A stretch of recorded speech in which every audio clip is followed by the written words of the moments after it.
السلام عليكم ورحمة الله وبركاته. إلمان ورمى الدنيا رتركن تنمرت كيسن ونجا كيسني أنا نجا كور الحمد لله رب العالمين. بيزا تيتيكو يوكاني موفت آيرا أكا بيزا تجتمو بالزعتر تماتمي في يوكان صلصة وانغراغراتنا كم تكو جتمو بوسا سدي لما تكون اسمه جد داكو تكون جتشودا يوكاني مولي تكوني duraan dursa liixii isaa akkamitti akka hojjennu walumaa gala fataayira inni haa ta'u malee piizaa xixiqqoo jennee hawaamnu booda laaltu akkaataa gosa isaa haala kamiin hojjennu kan jennu ilaalla waliin asirratti aannanii ho'aa burcuqqoo tokkoo fi ruubii ho'aa aannan siniin jedhu kan danfee otoo hin taane qabbanaa miti ho'aa miti jechuudha walakkaa keessa aannan kubbaaya tokkoof ruubii na barbaachisa zayitii Sini shaayii tokko na barbaachisa soogidda maankaa xiqqaa takka kaameraa maankaa guddaa takkaa fi sukkaara maankaa guddaa tokko inqulaalii tokko yookaan killee tokko jechuudha. Walumaa gala akkamitti hojjenna gaafa jennee ilaallu asirra kaameraa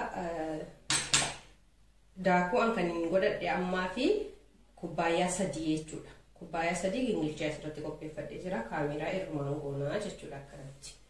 yeroo tokko kaameraa ho'isnee kaanee maannoo bishaan ho'aatti goonee daqiiqaa 10 akkas goona daakuu isa kanaaf garuu yookaan liixii isa kanaaf nu barbaachisu akkas gochuun jechuudha amma erga kana goonee qopheeffannee kaanee inqulaalii kana yookaan killee kana aannanicha irratti goona jechuudha aannanicha irratti goona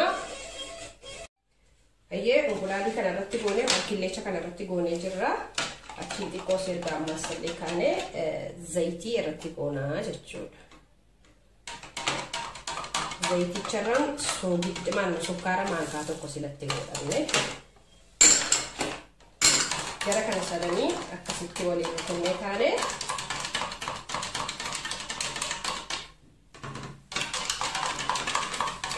wale rukuna ceso gidichalee sumarratti firfirfannaa jechuudha.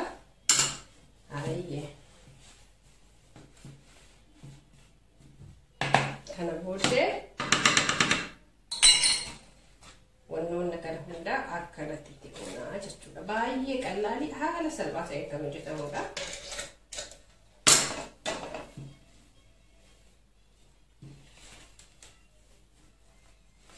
Akkas gooneeti kan bukeessinu harkaan illee itti seenna ammaaf amma waliin murtiin akkan godhaa jira.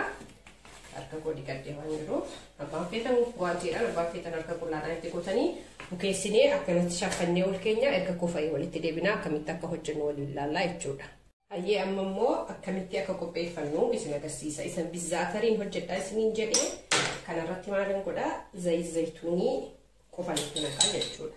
Argitanii zayituunii haga nagaha jedheen isa kanatti naqee haala kanaaniin bulbulee ol kahaa jechuudha yookaan waliin makee tole kana asirra kaayyanna.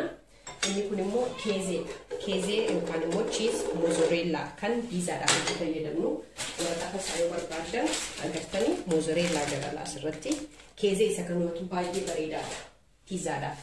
Tole kun gosa lama jechuudha. Gosa sadaffaa isaa immoo asirratti shunkurtii fireeshii kukkuteen jira.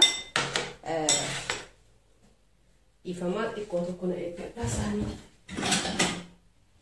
Tole shunkurtii asirra naqadhaa.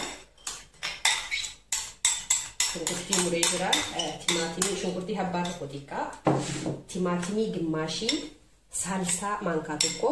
Barbarree paawudarii xiqqoo tokko barbarree isuma nyaataaf itti fayyadamnu jechuudha. Kana sadan bakka tokkotti asitti naqa. Tole kana sadan bakka tokkotti asitti naqee akka mi'aawu jarri sun mi'aa of danda'e waan of keessaa qabaniif akka mi'aawuuf asirratti soogidda xiqqoo isheen naqadha kanatti jechuudha.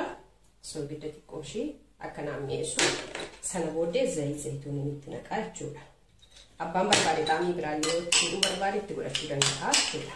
Kanneen waliin akkanatti rukutnaa kalorii baay'ee bareedaadha kan inni nuuf kennu diimaa isaa asirratti hojjechuudhaaf isa tokko keezeedhaan yookaan chiiziidhaan durnaa jechuudha biyya arabaatti kan jennu isa tokko immoo zaatariif zayituuniidhaan isa kana immoo saalsaa barbarree xiqqaa takka maankaa xiqqaa yookaan maankaa guddaa akka fedhii keessanii ijoolleen waan nyaattuuf hedduutti gochuun barbaanne shunkurtii fireeshii fi timaatima fireeshii gimmaashii jechuudha. Haala kanaan qopheeffadhee jira. Abbaan barbaadan faxira isa jedhamullee hungudaa'eedha kukutamee saaniitti nam'u sanallee zayituunillee irra dabaluu dandeessu kana fakkaataa jechuudha. Amma haala kamiin akka hojjennu waliin ilaallaa jechuudha. Inshaallah itti deebina. Hayyee deebinee dhufnee jirra. Amma akkanatti haala galfatanii xixiqqoo sillee qophaa'anii jiranii jechuudha lixiin koo. Kanaafuu amma kan hojii fi seenaa jechuudha. Tole. Kun meeshaa qulqulluu asirratti qopheeffadhee jira. Tokko tokkoon jiraatiin akka lafa na duraan qabnetti akkanatti kaayaa.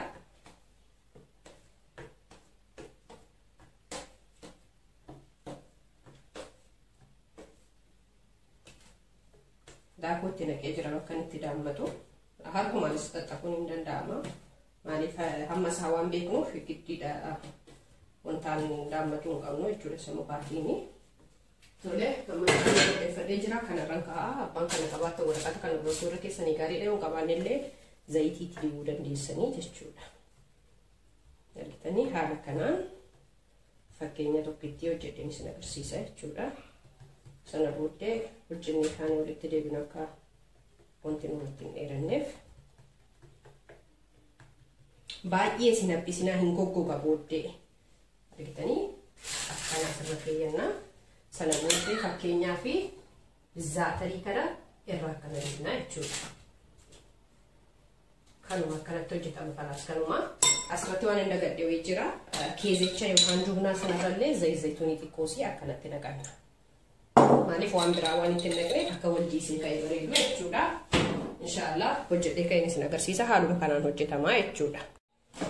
Agartanii kana fakkaataa akkuma kanatti hunduma isaa fidna jechuudha. Amma foornii lokkosee jira yookiin oobinii 200 irra lokkosee akkasii atee ba'u akka achi keessatti turee na duraa hin goggogne jechuudha.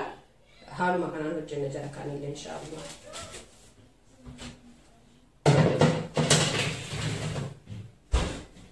Tole inni xumurree walitti deebina inshaallah. Hayyee hamma fidnee jirraa xumurree jirraa ilaala kana fakkaataa baay'ee bareedaadha. Kun keezeedha. Kun immoo akkuma isin jedhe saalsaa barbarree fi shunkurtaa fi timaatima fireeshiidha kan itti naqe. Kun bizaatariidha.